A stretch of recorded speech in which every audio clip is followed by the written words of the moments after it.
Gracias por la espera. Buenos días, buenas tardes a todos. Soy José Jiménez y en nombre de Practia quiero darles la bienvenida a este panel y a nuestra casa virtual. Agradecerles a todos su participación. Hoy tenemos una nueva edición de CIOs en tiempos de COVID. Es la 13ª y se suma al contexto de otras actividades que venimos desarrollando en temas de CISO, de industria, banca y fintech, academies, talks y foros de soluciones, automatización y agilidad. El de hoy es un formato de panel donde tendremos un moderador, como es habitual, y dos invitados, y la posibilidad de hacer preguntas y respuestas a través de la opción de preguntas y respuestas de la herramienta, que serán respondidas al final de la charla. Permítame que les presente el panel. Está moderado por Miguel Vilelo. Miguel ha sido CEO en importantes empresas y organismos públicos de Argentina. Hola Miguel, buenos días. Hola, ¿qué tal? ¿Cómo estás, José? Buenos días. Buenos días a todos. Bienvenido, muchas gracias Miguel otra vez. Nos Nada. acompañan también Javier Martín, que es CEO de Ualá. Hola Javier, buenos días. Todos, gracias por invitarme, un placer estar. Muchas gracias, bienvenido Javier. Y Enrique Torlaschi, CEO de ITL, International Trade Logistics. Buenos días Enrique, ¿cómo va eso? ¿Qué tal? Buenos días a todos. Un placer compartir este espacio con ustedes.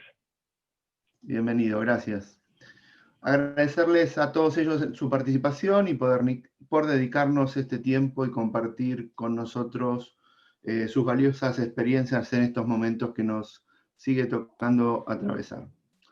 Las opiniones expresadas en este panel son de exclusiva responsabilidad de cada uno de los panelistas y o demás participantes y no necesariamente representan la opinión de sus organizaciones, empresas, ni de la empresa organizadora del panel. Sin más preámbulos, los dejo con Miguel, que nos explicará un poco la dinámica y dará comienzo a esta sesión. Adelante, Miguel, todo tuyo. Bueno, muchas gracias, José. Bueno, buenos días, Javier. Buenos días, Enrique. Es un gusto en compartir el panel con ustedes. Buenos días a todos los Buenos que días. están escuchando. Y bueno, ahora vamos a hablar un rato de unos temas que tenemos previstos y tienen el Q&A para hacer preguntas que vamos a contestar sobre el final de la charla. Bueno, y sin más arrancamos por un poco cómo es la situación actual, ¿no? ¿Cómo están operando hoy con la operación prepandemia? Bueno, primero les cuento un poquito qué es ITL, porque por ahí la marca ITL no le dice mucho acá en Argentina. ITL es un grupo de 3 empresas que está conformado por Exolgan, que es el puerto de Dock Sud, que cuando uno viene por la autopista Buenos Aires-La Plata lo ve, una playa llena de contenedores. Exologística, que es la empresa de logística, que también por ahí ven los camiones rojos y azules, que dicen Exologística al costado. Y LPI, que es la dueña de los depósitos. Esas 3 empresas conforman el grupo ITL. Nuestros accionistas, tenemos 2 accionistas, donde el 50% pertenece a PSA, no Peugeot, sino los puertos de Singapur, y el otro 50% pertenece a una empresa que se llama TIL, no ITL, TIL, justamente las letras pero en otro orden, que la más conocida es MSC de los cruceros. Para que se dé una idea, TIL tiene 30, 40 cruceros y 500 barcos cargueros. Con lo cual, esos dos son nuestros accionistas en partes iguales. Respecto a cómo nos afectó esta pandemia, la verdad que la industria portuaria, logística, es una industria bastante tradicional, donde el trabajo remoto no era algo que se acostumbraba, sino que es más de ver a la gente en la oficina. Con lo cual hubo que reorganizarse rápidamente para todas las áreas que somos staff o que no necesariamente son operativas, para poder empezar a trabajar en forma remota y así cumplir con el protocolo que está impuesto desde la nación. Desde el punto de vista operativo, se organizaron equipos con turno de 6 horas, antes teníamos turnos de 12 horas, con lo cual implicó una fuerte rearmado de cómo iban a trabajar esos equipos, y como en la industria portuaria especialmente tenemos bastante gente mayor de 60 años, también hubo un impacto ahí operativo en estos equipos de trabajo. Bueno, ahora vamos a Javier, volvemos a Javier. Estás muteado, ¿eh? La palabra top de la pandemia. La castellanización de una palabra muy loca. ¿Me escuchan bien ahí? Perfecto. Ahí te escuchamos. Hola, ¿me escuchan bien? Sí, te escuchamos. Okay. Ahí ya. Les contaba que en Ualá nosotros decidimos iniciar la cuarentena unas semanas antes de que fuera obligatoria. Eso nos permitió acomodar algunos procesos, tanto procesos, digamos, que hacíamos dentro de las oficinas, como procesos que ya existían en la dinámica de home working. Implementamos algunos beneficios adicionales, como créditos en Rappi y pedido ya. También, por otro lado, trabajamos mucho la comunicación a niveles de sobrecomunicación, donde practicamos vivos, ya sea a través de Pier Paolo, que es el CEO, como mucho del senior manager, a todos los colaboradores a través de Workplace, que es nuestra red social interna. Y obviamente esto nos permitió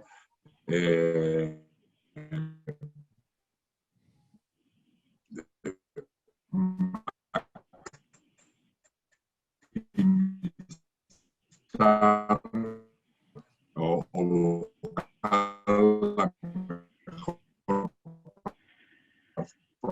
forma de los equipos a nivel remoto.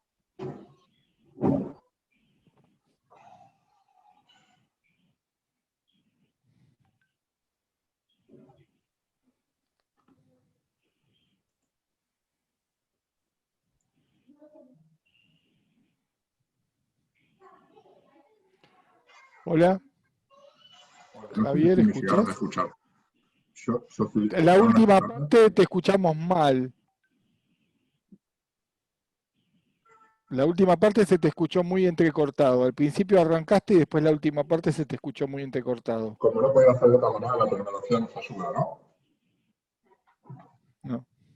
¿Allí me escuchan mejor?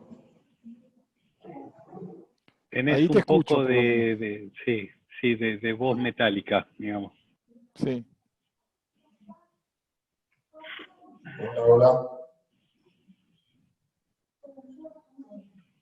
Hola, ¿me Ahí te escuchan mejor escucho. ahí? Ahí te escuchamos, sí, un poquitito metálico, pero te escuchamos. Pero bueno, hagamos, es como un poco Permítame de un rock segundito. metálico le ponemos. Permítame un segundito, ya estoy con ustedes. Bueno.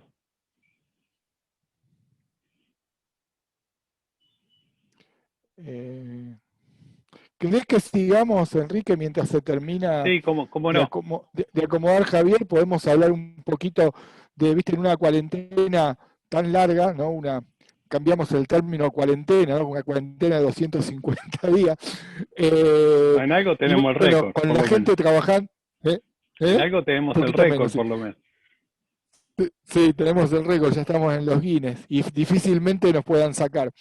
Digo, la gente está trabajando de sus casas, ¿viste? Pero no en un trabajo normal cuando te quedabas un día o cuando trabajabas remoto, que ya estabas preparado, sino que caíste un día en tu casa, están todos en tu casa, los chicos, los colegios, los perros, bueno. ¿Cómo hacen? Y aparte que sistemas en general tuvo que hacer un esfuerzo enorme en esta cuarentena para que la operación de las empresas siga viva, ¿no? Entonces, ¿cómo hacen para manejar la motivación de la gente, digamos, en esta situación? Mira, desde el punto de vista de sistemas, por suerte, nosotros veníamos ayornando nuestra plataforma para estos trabajos remotos, que si bien no teníamos implementada una política de home working, sí hacíamos temas de home working puntuales como vos mencionás. Con lo cual, desde el punto de vista del impacto de pasar a todo home working, por lo menos en las áreas administrativas, por los operativos es imposible, no fue tan grande. Sí fue mucho el impacto de proveer de laptops a todos aquellos que de un día para otro tuvieron que pasar a trabajar en las casas. Y ahí tuvimos un gran desafío de entregar casi 100 laptops en una semana, así que ahí sí fue un pico medio de locura. Y después no te voy a mentir, yo estaba cortando clavos de que toda la red no se nos cayera, que el Office 365 funcionara como tenía que funcionar y demás. Y respecto a lo que vos me preguntás puntualmente de cómo fue la motivación de la gente, mira, te digo, desde el punto de vista de adopción de la tecnología fue algo mágico, porque para mí implementar Office 365 en la organización me hubiera llevado 3, 4 años, fácil. Y gracias a la pandemia, mágicamente todo el mundo supo cómo manejarse, cómo hacer una videoconferencia, cómo usar el chat. Con lo cual, para mí, desde ese punto de vista, el único, no te voy a meter, pero el único beneficio de toda la pandemia fue la adopción de la tecnología a todas las capas que si no me hubiera sido casi imposible.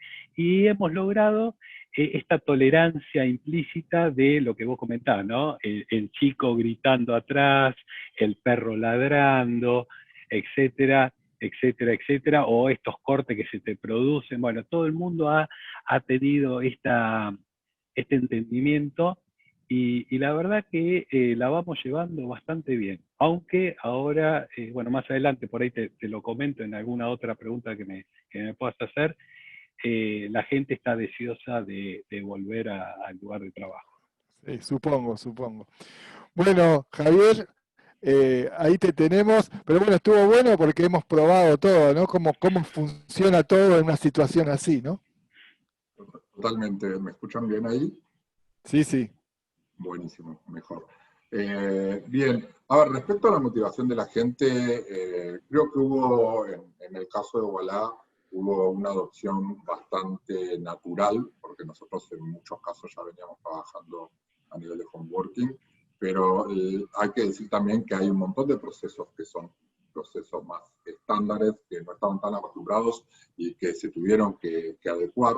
Y creo, lo mismo que decía Enrique recién, que esto de ser mucho más paciente y esperar dinámicas diferentes en la comunicación con los equipos y demás, fue fundamental para seguir teniendo performance en nuestros trabajos y adecuar esta realidad a lo que estamos viviendo, ¿no? Obviamente las herramientas tecnológicas son críticas. Nosotros usamos muchísimas herramientas del estilo Slack, Google Meet, Zoom, por ejemplo, herramientas del estilo Trello, Asana, Monday, que nos tratan de facilitar la dinámica y el trabajo en equipo y la motivación, así como herramientas del estilo Miro, Mural, para llevar adelante dinámica de design thinking. Pero sí, claramente también hay una necesidad de cercanía de la gente y de tratar de volver a tener este contacto físico y volver a reunirnos físicamente en nuestras oficinas. Así que la verdad que la adopción fue bastante natural, pero la necesidad de verse y de tener un contacto más cercano también es muy grande. Bueno, muchas gracias. Una pregunta, esta situación, ¿cómo impactó en la actualización de los planes de contingencia?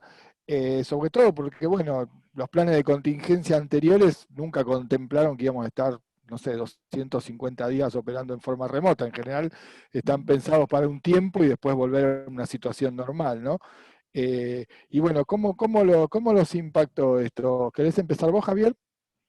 Ok, la verdad que en nuestro caso nosotros tenemos toda nuestra infraestructura y nuestra operación montada sobre un proveedor cloud muy conocido, lo cual nos facilitó bastante no tener impactos mayores, pero claramente tuvimos impacto también con socios de negocio que se vieron o se encontraron en situaciones de alto nivel de transaccionalidad que afectó a la disponibilidad, por lo cual tuvimos que ajustar, pero internamente la verdad que nos vimos bastante beneficiados por apalancarnos en plataformas cloud en ese sentido. Bárbaro. Enrique. Mira, los que se vieron afectados realmente y que tuvieron que ejecutar el planes de contingencia fueron las áreas operativas, como te había contado antes. Vos pensás que venían acostumbrados a turnos de 12 horas, tanto en el puerto como en la logística, y eso se tuvo que transformar en turnos de 6 horas, sacando mucha gente de mayores de 60 años o con temas de enfermedades preexistentes. Por una cuestión de seguridad, se les mandó a la casa, y esa gente operativa que no puede hacer otra cosa si no está on-site. Entonces, ahí tuvieron que rearmar los equipos. Por ejemplo, nosotros tenemos un grupo que es de planeamiento, que es el que planifica todo un buque. Bueno, eso lo que hicimos fue armar una oficina separada físicamente. Entonces tenías un turno que iba a una oficina, otro turno que iba a otra oficina, y sin mezclarse. Con lo cual también hubo que modificar hábitos básicos como el comedor. Entonces decíamos, che, los tenemos separados y resulta que se juntan todos en el comedor y se van a contagiar todos. Entonces, bueno, entonces ahora tenés la comida que te la llevan al escritorio, por ejemplo. Y cosas de ese estilo hubo que, te diría, improvisar bastante, porque como vos decís, esa era una situación impensada. Una cosa es que te bloqueen el ingreso a la terminal, o que te bloqueen los camioneros la salida de los depósitos. Que, ok, estamos preparados para eso, pero para esto no estaban preparadas las áreas operativas. Entonces, y desde el punto de vista del sistema, la verdad que por suerte veníamos en este camino de tener estas plataformas que nos permitan trabajar en forma remota, y más allá de lo que yo te contaba de la adopción de la tecnología en general a todo el team, no hemos sufrido ningún problema de esas características. Así que bastante bien parados quedamos desde Haití. Bueno, bárbaro, muchas gracias. Y bueno, ya que estamos con estos temas, ¿qué impacto tuvieron en el portafolio de proyectos, ¿no? Por ahí tuvieron que anticipar algunas implementaciones o cambiar por otras, algunas por ahí dejaron de tener sentido, otras se postergaron, ¿no? Y también, bueno, depende del mercado en que estés, te impactó más o menos la crisis, y eso también impacta los presupuestos de tecnología, ¿no? Por un lado necesitas más tecnología, pero por otro lado muchas empresas tienen menos ingresos, ¿no? Entonces, bueno, ¿querés arrancar, Enrique, con eso? Sí, mira, te lo divido en las dos principales empresas, ¿no? La logística y el puerto. En el puerto nos cambió el mix. ¿Qué significa el mix? Es que nosotros en general recibíamos más importaciones que lo que recibíamos para exportar. Bueno, en 2 meses se dio vuelta la tortilla, pero se dio vuelta. Si era 70-30, fue 30% de importaciones y 70% de exportaciones, con lo cual se nos empezó a congestionar los gates de entrada, así que hubo que hacer rápidos ajustes a lo que nosotros denominamos el coordinador de turno, que lo que te permite hacer es un appointment system. Entonces lo que te permite es ordenar el flujo de camiones a través de los gates. Bueno, ahí tuvimos que hacer eso, salir un proyecto que no teníamos en cartera, digamos, en este momento. Y la otra cosa que desarrollamos fue un análisis predictivo de la cantidad de exportación que nos iba a llegar. Entonces, esas fueron las dos cosas principales. Después, respecto a los proyectos en general, no te voy a mentir que han sufrido retrasos. No es lo mismo trabajar permanentemente en forma remota que presencial, especialmente cuando las reuniones son más de 1 a 1 o 1 a 2, se complica esto de la interacción. Entonces, hemos sufrido algunos retrasos, no hemos cancelado proyectos, por suerte no hemos cancelado proyectos, con lo cual las exigencias son las mismas, son más difíciles de ejecutar, y seguramente a fin de año no cerraremos todo lo que habíamos pensado allá por enero que íbamos a estar logrando durante este periodo, ¿no? Bárbaro. Javier. Bueno, en nuestro caso la verdad que tuvimos que trabajar bastante sobre nuestro portfolio para dinamizarlo en función de las exigencias que el mismo cambio de contexto nos pusieron, ¿no? Nosotros vivimos un cambio que esperábamos por ejemplo, en lo que es medio de pago o lo que es la experiencia del cliente usando billeteras digitales o usando servicios digitales como nosotros, esperábamos en 2 o 3 años vista, en cuestión de meses, así que nos puso a prueba, nos exigió muchísimo, pero así todo pudimos hacer nuestros lanzamientos de cuantificaciones, pudimos hacer el lanzamiento de hace un par de semanas en México en nuestro primer proceso de expansión regional, así que muy contentos por cómo todos los equipos mantuvieron la performance y cómo pudimos seguir dándole resultados al directorio, al board, a los inversores y poder mantener las exigencias que teníamos en nuestro portfolio.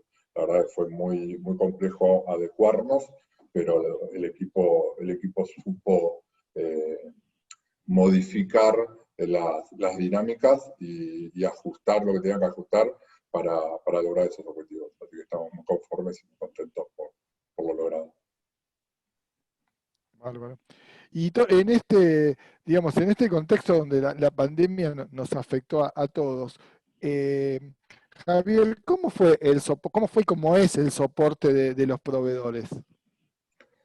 Bien, a ver, como les decía anteriormente, tuvimos algunas situaciones de impacto por las altas transaccionalidades. Imaginémonos que la transaccionalidad por tarjeta de débito o digital en el país creció enormemente. Hubo picos de un crecimiento de más del 100% en algún momento de la pandemia, o por ejemplo el manejo del físico cayó fuertemente, especialmente el primer mes y medio de la pandemia, y ahí el uso de las capacidades digitales para medio de pago como es Ualá se potenció. De hecho, tuvimos picos de más de 120, 130 mil clientes en un mes, usuarios en un mes, perdón, dados de alta, y eso nos exigió justamente ajustar dinámicas con proveedores que nos permiten, por ejemplo, la transaccionalidad de cara al sistema financiero, o clientes que nos permiten manejar esta escala en el consumo a través de medio de pago, como en lo que es nuestra tarjeta prepaga Mastercard.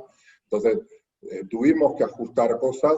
La verdad que los proveedores se movieron también muy rápidamente, pero todo este monitoreo de cómo iba la transaccionalidad y cómo nos iba impactando en la experiencia de usuario, nosotros lo seguimos muy de cerca y fuimos corrigiendo todas aquellas situaciones que fuimos encontrando en el camino.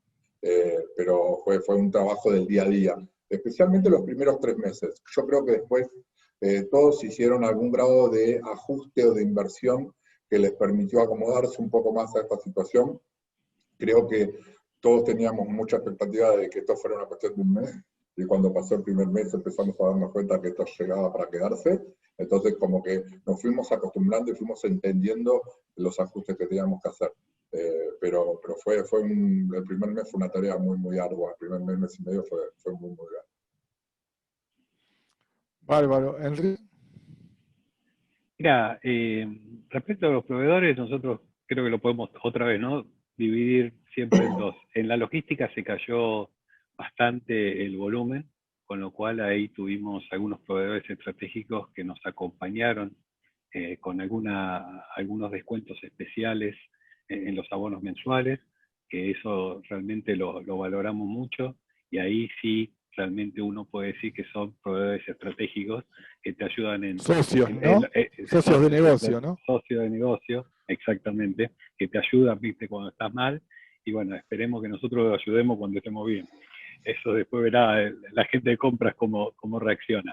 Y del lado del puerto, nosotros tenemos muchos proveedores del exterior, con lo cual eso fue un poco más complicado, hacerle entender que por ahí teníamos algunas dificultades o algunas restricciones para poder pagar los servicios o los repuestos de la maquinaria.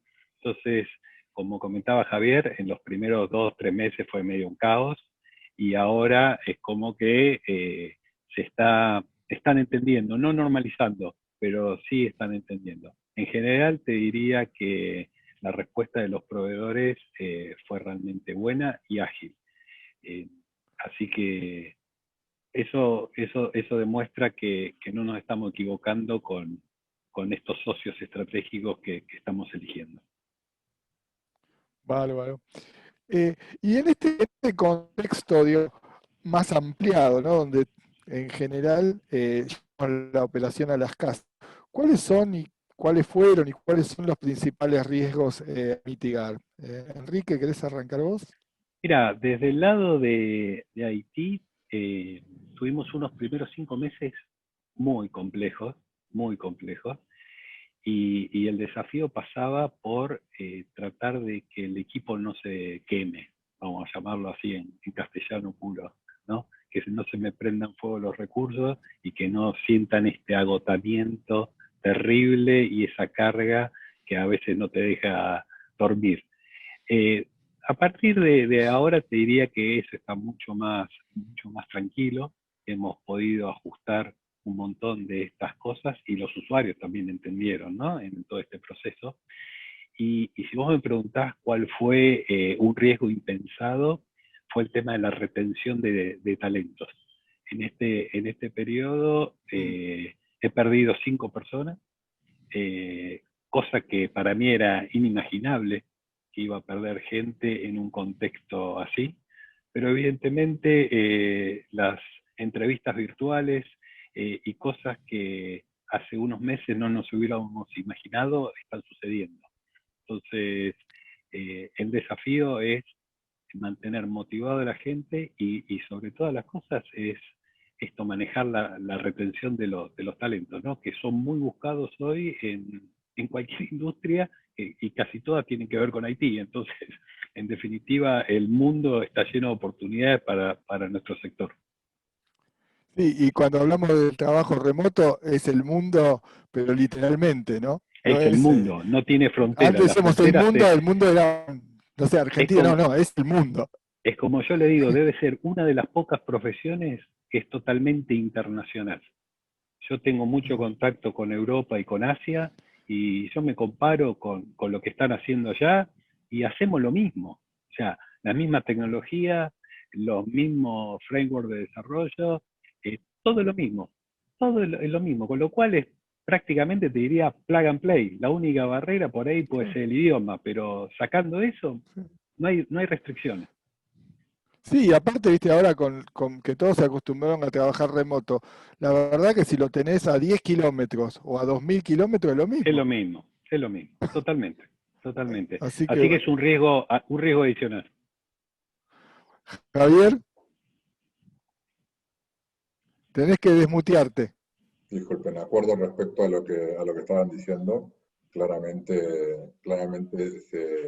se ha logrado destrabar esta barrera de lo presencial y lo remoto gracias a esto. Pero bueno, yendo a la pregunta, nosotros nos enfocamos muchísimo en los riesgos inherentes a lo sanitario, principalmente al inicio, ¿no es cierto?, respecto a nuestros colaboradores y sus familiares.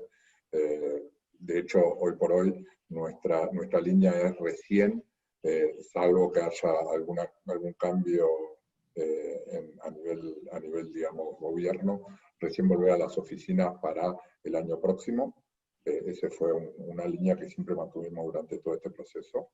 Y después, obviamente, fuimos trabajando los riesgos tecnológicos de disponibilidad de conectividad, que realmente fueron bastante pocos, bastante bajos, y los riesgos inherentes a procesos más administrativos o manuales, que no eran riesgos en sí, pero sí había que transformarlos, ¿no? Pero claramente lo que se está viviendo, yo creo principalmente en los últimos 2 o 3 meses, respecto a lo que es el riesgo de retención o el riesgo de la conformación de equipo de trabajo, yo creo que es uno de los riesgos más importantes que tenemos que afrontar. Bárbaro. Bueno, vos ya comentaste algo, Javier, que no piensan, o sea, que piensan volver a las oficinas recién el año que viene, ¿no? Y bueno, pero tampoco el regreso va a ser diferente a la situación prepandemia, digamos, no va a ser como ahora, pero tampoco va a ser la situación, digamos, anterior a la pandemia, ¿no? Entonces, ¿cómo ven el regreso a las oficinas? Bueno, Enrique ya aparte ha vuelto, ¿no? Por ahí más a la parte productiva, pero ¿cómo están trabajando en algún protocolo o algo? ¿Están pensando algo? ¿Van a cambiar el layout de las oficinas? A ver, en principio estamos trabajando en un protocolo, hoy no tenemos un protocolo aprobado para volver a la oficina, así que nuestra dinámica es full home working y trabajamos para que esa dinámica no afecte en los objetivos estratégicos de negocio. Hoy estamos ahí. Respecto a las oficinas, nuestras oficinas desde el diseño fueron concebidas como open space, donde, digamos, tratamos siempre de que haya muchos espacios amplios de interacción. En una compañía como nuestra se daban muchos espacios de reuniones de trabajo, lo cual obviamente vamos a tener que trabajar, y la cantidad de personas dentro de una misma oficina como teníamos pensado también se va a ver modificada.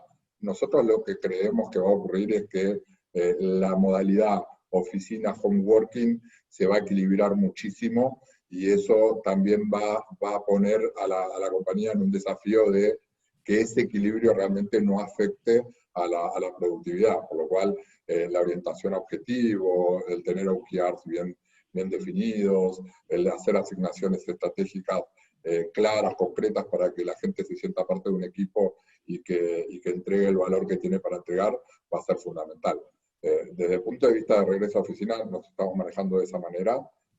Honestamente, tratamos de darle una visibilidad mayor a 15 días, un mes a nuestros colaboradores, hasta la última vez que nos reunimos para hablar de este tema, que decidimos directamente volver para fin de año. Ya lo habían decidido así en Argentina a nivel mundial, empresas como Google, AWS, creo que hasta Salesforce también, por lo cual tecnológicamente estábamos cubiertos como para poder seguir con esa dinámica, más teniendo en cuenta el nicho de negocio en el cual estamos nosotros, que es justamente digitalización y inclusión desde lo digital, ¿no? Diferente del caso de Enrique, que seguramente tiene mucho proceso que resolver de manera física, y es entendible. Pero la verdad que nosotros lo estamos planteando desde ese lugar. Sí, yo creo que también, ¿no? Y te pregunto, ¿no? Viste que dicen, bueno, las oficinas vas a tener que conseguir que haya un mayor distanciamiento social, y eso medio se va a compensar con que la gente va a ir menos, ¿no?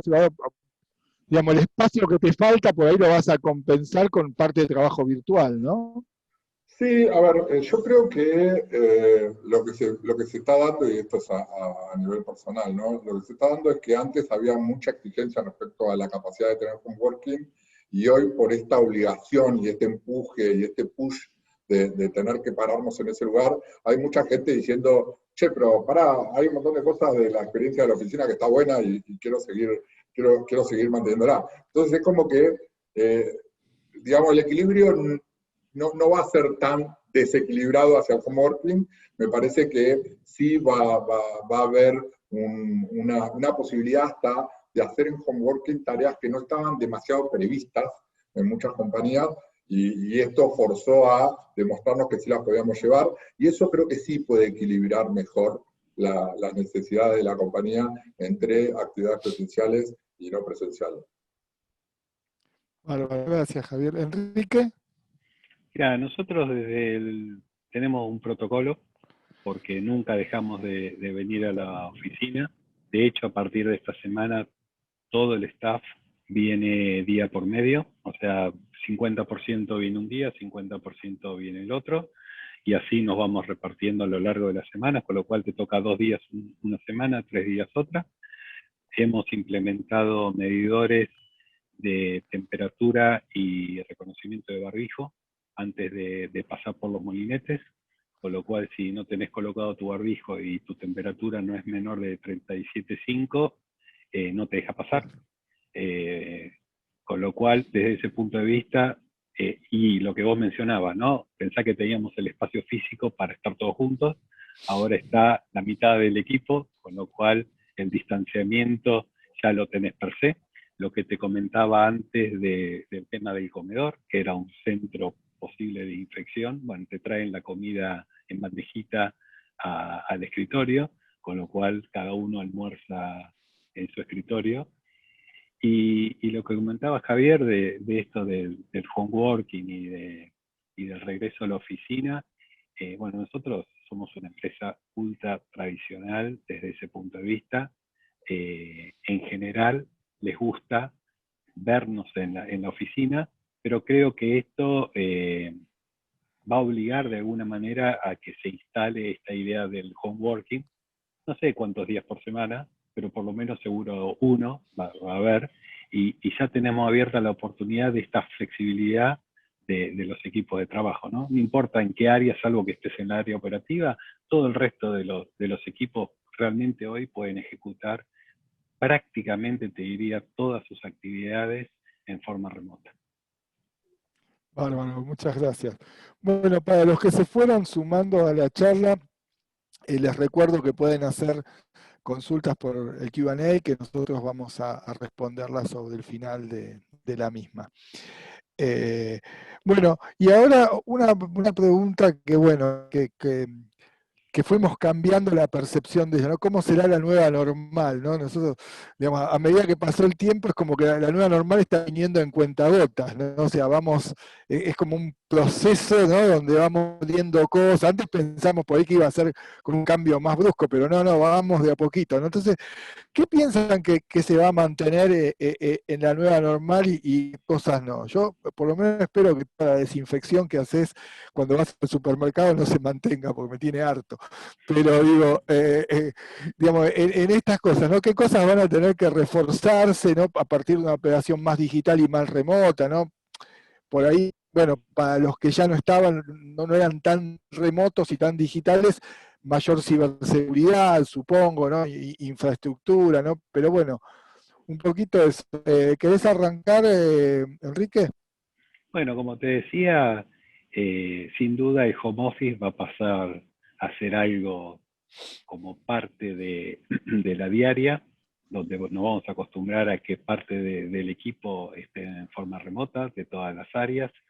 Después vamos a tener que trabajar muy fuertemente en todas las herramientas de monitoreo remoto, digamos, tratando de minimizar la necesidad de gente yendo a ver las máquinas, a ver los diferentes procesos que hoy ocurre, ¿no? en algunos sectores, tanto del puerto como la logística, con lo cual yo veo que vamos a ir por ese lado. Y lo que vos comentabas de esta limpieza y demás, imagínate que nosotros tenemos cada 2 horas, viene alguien a desinfectarnos el escritorio, con lo cual termina siendo un plomazo todo esto. Sí. Esto, yo creo que otra cosa que no va a volver es esto de que estamos tan acostumbrados, a los abrazos, los besos y qué sé yo, compartir el mate. No sé, todas esas cosas, es increíble lo que puede haber variado en estos 7 meses. O sea, si uno mira, pasaron 7 meses, no pasaron 70 años. Entonces, esa nueva dinámica en la oficina creo que la vamos a estar descubriendo en esta nueva normalidad que realmente nadie sabe cuándo va a llegar. Y yo creo que la pandemia destruyó un gran aglutinador nuestro, que es el mate, ¿no? Sí. Acá en casa nos acostumbramos cada uno con su mate ahora, ¿viste? Hay 4 termos, 4 mates. No, es increíble. Bueno, pero es así, ¿no? Es así. Javier. El tema que potenció el consumo de cosas como la cerveza, el vino, el whisky, todo ese tipo de cosas, ¿no? Pero bueno, sí. Detalle. A ver, respecto a la nueva normal, creo que sí coincido en muchas de las cosas que decía Enrique respecto a lo que es home working, respecto a lo que es algún grado de distanciamiento mayor. Me parece que se va a ir dando naturalmente una dinámica de orientación cada vez más hacia objetivos, porque en la medida que uno va teniendo esta descentralización, uno tiene que tender a evitar el control y confiar en el objetivo logrado, y para eso uno tiene que saber definir correctamente los objetivos, darle medición, darle seguimiento. Me parece que eso va a ir migrando y va a ir madurando de a poco. Esto de descentralizar, yo creo que también trae un montón de beneficios. En mi caso yo tengo hijos chicos de 2 años y medio, y me permitió de esta manera normal compartir muchísimo tiempo con ellos, más allá del caos de los primeros días que estábamos solos con mi mujer, y nosotros tenemos mellizos de 2 años y medio, así que era un poco caótico el tema. Pero la verdad que en términos de disfrutar los avances de ellos, cosas con ellos, jugar o cortar y estar con ellos, o disfrutar un almuerzo con ellos y demás, y el día de mañana cuando ya se active la parte de colegio, jardín y demás, poder estar más cerca para convivir esos aspectos con la familia, me parece que también es algo que le hace bien al ser humano y que nos permite estar más cerca y nos permite desconectarnos más rápido, ¿no es cierto? Creo que son cosas que van a ir perdurando porque creo que nos hacen bien. Bueno, y ¿qué aprendizajes les dejó la crisis? Javier, ¿querés arrancar vos? La verdad que a nivel de aprendizaje dejó muchísimos aprendizajes. Creo que partiendo de la resiliencia, que empezó a ser una palabra cada vez más de moda, ¿no?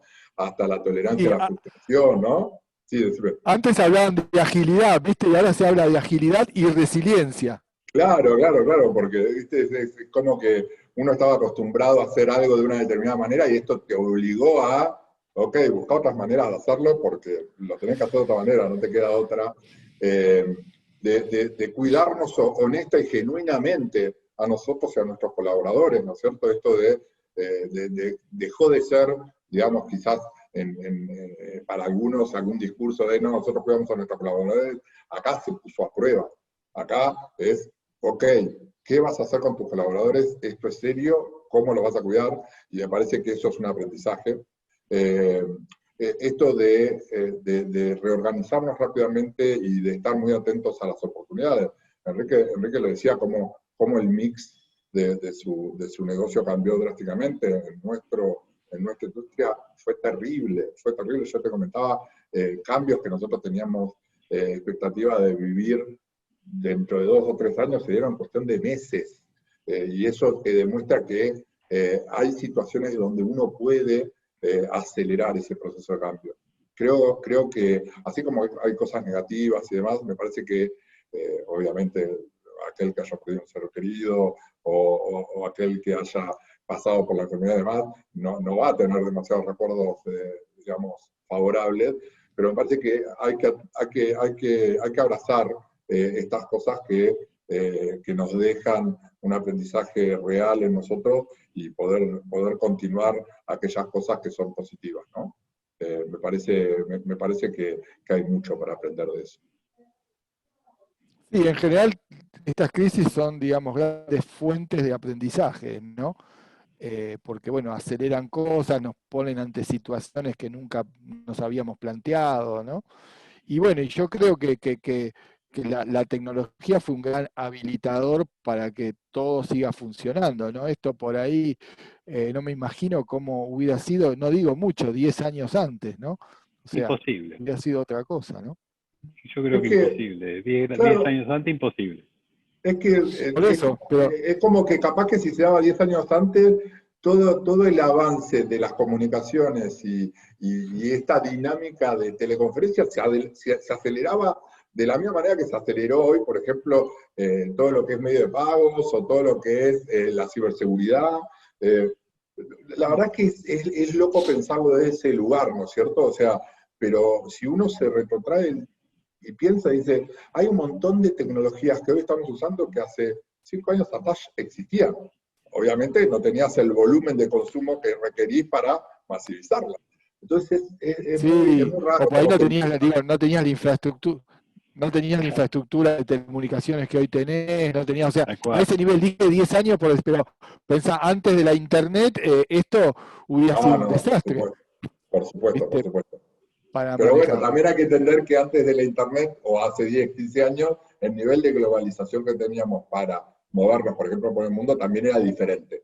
No había una dinámica tan acelerada como la que tenemos hoy, ¿no? O sea, Pero sí, es real que... Sí, el virus se hubiera propagado más lentamente.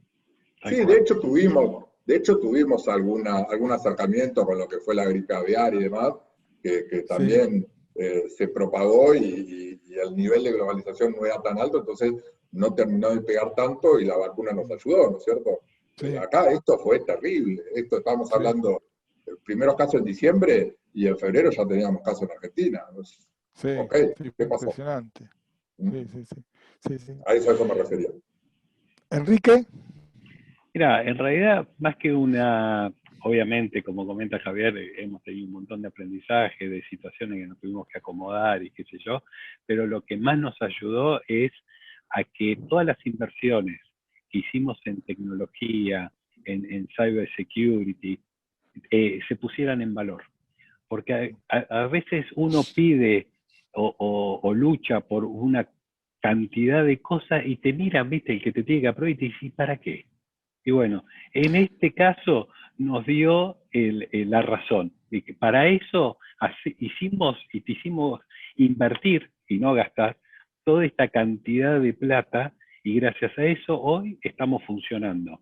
Entonces, si vos querés algún resumen, te diría que nos ayudó mucho a mostrar por qué hacemos lo que hacemos y por qué estamos permanentemente tratando de innovar y subirnos a nuevas cosas, a nuevas tecnologías, a nuevas formas de trabajar, que muchas veces del lado de una operación, no se olviden que esto es puerto y logística, ¿no?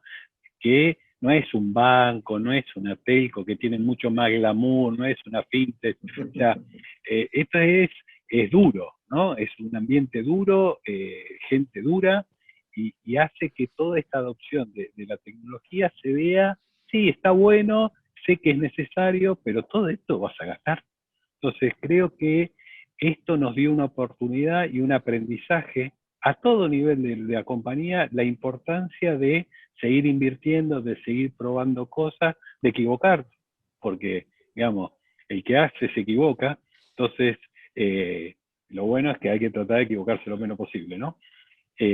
Con lo cual, yo creo que desde ese punto de vista es algo positivo, obviamente todo lo demás negativo de la pandemia, pero esto, de alguna manera, fue positivo, rescato esto como positivo dentro de este marco que tenemos hoy, ¿no? Bárbaro. Bueno, si les parece, vamos a las preguntas del público, porque ya nos estamos aproximando al final. Ahora las voy a ver, porque la verdad que estuve con ustedes, no las vi, así que ahora las miro y las hago. Uy, mira, acá, la primera es para Javier, es personalizada. Dice, ¿cómo les va con la aplicación de metodologías ágiles en este contexto? Y yo le agregaría cómo manejaron eso en forma remota, ¿no? De lo que era la presencialidad a que tienen que estar todos en una misma mesa, hacer lo mismo, pero virtual, ¿no? Sí, muy buena pregunta. La verdad que nosotros como nativos digitales, como compañía nativa digital, es como que nacimos con la agilidad. Obviamente la agilidad también con sus ceremonias y demás, te exige mucha cercanía, y esa cercanía en general se veía plasmada en base a muchas dinámicas de reunión en equipo y demás, y eso hubo que darle un contexto digital, y para eso hubo que apalancarse en soluciones tecnológicas. Veníamos ya usando soluciones como Jira para lo registral, Slack para lo comunicacional, Trello para la parte de cómo nos organizamos, o Product Plan para armar los roadmaps de productos o de iniciativas, y tuvimos que incorporar otro tipo de soluciones como Miro, Mural, o muchísimo más uso de soluciones como Google Meet, Zoom, soluciones de videoconferencia. Mi celular, no sé, está plagado, ya no sé cuántas tengo. Es increíble, ¿no? Cómo se potenció el uso de esas soluciones. Y respecto a continuar con la dinámica de agilidad, también lo que hicimos es mucha capacitación muy rápidamente para ver qué acciones teníamos que tomar para acomodarnos. Entonces hicimos uso de herramientas de gamification para ver cómo nos íbamos adecuando a estas nuevas exigencias o estas nuevas condiciones. Obviamente aplicamos metodologías de diseño de productos, apalancándonos en las tecnologías que te comentaba. La verdad que tuvimos que sobreexigirnos para evitar que el no uso de algún tipo de herramienta pegara en la agilidad que veníamos acostumbrados a tener, y realmente vimos muy buenos resultados, la gente se adecuó rápidamente. También hay que entender que todos somos personas diferentes y cada uno tiene su contexto familiar, alguno vive con su mujer, alguno vive con su novia. Yo, por ejemplo, tengo mucha gente en mis equipos que empezaron a convivir justo con la cuarentena, entonces eso también les exigió ordenarse diferente para poder mantener metodologías que quizás antes te requerían interacción mucho más fluida y demás. Entonces, como hablábamos al principio, nos acostumbramos más a tener algunos de nuestros hijos escalándonos, o tener algún grito de fondo, o tener, como tenía hace un rato, la cortadora de pasto haciendo ruido de fondo. Me parece que la agilidad también es parte de eso, ¿no? O sea, cómo uno fue incorporando las circunstancias del día a día a seguir adelante con las dinámicas de trabajo. Así que muy buena pregunta, está buenísimo que me den la oportunidad de contarles todo lo que estuvimos trabajando en la compañía en ese sentido. Muchas gracias, Javier. Acá hay otra, dice, ¿qué fue lo que más les sorprendió de sus equipos de trabajo? ¿Enrique? No sé. Y la capacidad, sí, yo te diría que la capacidad de adaptación y de acomodarse a esta incertidumbre que venía día tras día, que no sabíamos si iba a durar un día, 2 días, un mes. Bueno, ahora ya nos dimos cuenta que duró 7 meses por lo menos, y va a durar un rato más. Creo que la gran virtud de los equipos de trabajo fue esta flexibilidad que tuvieron cada uno de los integrantes en acomodarse a las distintas necesidades que íbamos teniendo, y me parece que fue eso, la gran virtud que hubo en estos 7 meses, y que cada uno pudo contar con el otro para llevar adelante los distintos desafíos que se nos fueron presentando, ¿no? Sí, en mi caso yo destaco muchísimo cómo los diferentes integrantes de los equipos encontraron la manera de, en esta lejanía, seguir siendo cercanos, seguir manejando un ADN de cercanía y estar muy pendiente de lo que le pasa al otro, y tratar de colaborar todo lo que pudiera para que el otro no cayera en ningún pozo de caos o de estrés. La verdad que eso fue asombroso, ver cómo la gente estaba siempre muy predispuesta a prestar atención cómo estaba el otro. Eso fue muy lindo de vivir. Bueno, acá hay una para Enrique, yo entiendo que la contestó, pero dice, cuando el turno no está en la oficina, ¿hacen home office? Yo entiendo que no, porque es un trabajo presencial, No, ¿no? si está hablando de gente operativa que Sí, maneja grúas y demás, no. por eso, Sí ¿no? es posible que hagan trabajo remoto, y más o menos son toda la parte de planning. Los planners pueden hacer trabajo Claro. remoto en el proceso de planificación del barco, no en el proceso cuando los planners están trabajando junto con los grueros en el barco. Ahí necesitan comunicación vía radio, y la radio no la pudimos reemplazar por el momento con ninguna tecnología. Bien, muchas gracias.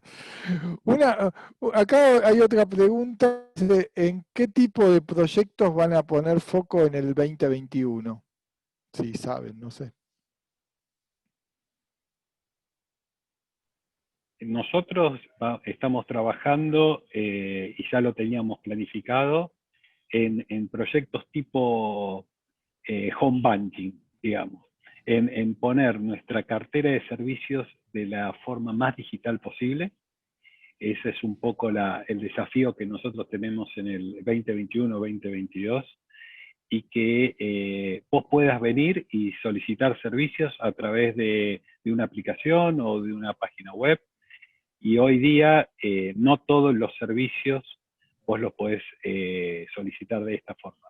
Entonces, frente a esta pregunta te digo que nuestro roadmap va para ese lado de incorporar más servicios en plataformas digitales. Bueno, en nuestro caso, nosotros tenemos como política no hablar de lo que no implementamos, así que eso nos obliga a trabajar muchísimo para hablar de lo que estamos haciendo. Pero puedo contarles que vamos a seguir potenciando nuestra política de expansión con fuerte foco en México, como lo estamos haciendo. Vamos a seguir creciendo en nuestra cartera de productos y obviamente vamos a seguir trabajando fuertemente en la experiencia de nuestros usuarios, porque es justamente lo basamental para poder seguir creciendo en las diferentes prestaciones que le damos a través de Ualá. Realmente nuestro foco está fuertemente puesto en hacer que nuestros usuarios usen cada día un poco más las soluciones que le disponibilizamos y obviamente lograr un nivel de inclusión y de uso de servicios financieros que es nuestro propósito, claramente, ¿no? La inclusión financiera es nuestro propósito, digamos, fundamental. Bueno, acá llegamos al final de la charla. Muchas gracias, Enrique, muchas gracias, Javier. Fue un placer compartir con ustedes esta charla. Gracias a toda la gente que nos siguió y a Practia por darnos este espacio, ¿no? Muchas gracias, fue una muy linda experiencia. Muchas gracias, realmente un placer haber estado en este panel con ustedes. Muy bien, muchas gracias Javier, Enrique y Miguel. Buenas tardes, a seguir cuidándose y como siempre los esperamos en nuevos eventos, estén atentos a las comunicaciones de nuevos foros. Gracias y buenas tardes a todos.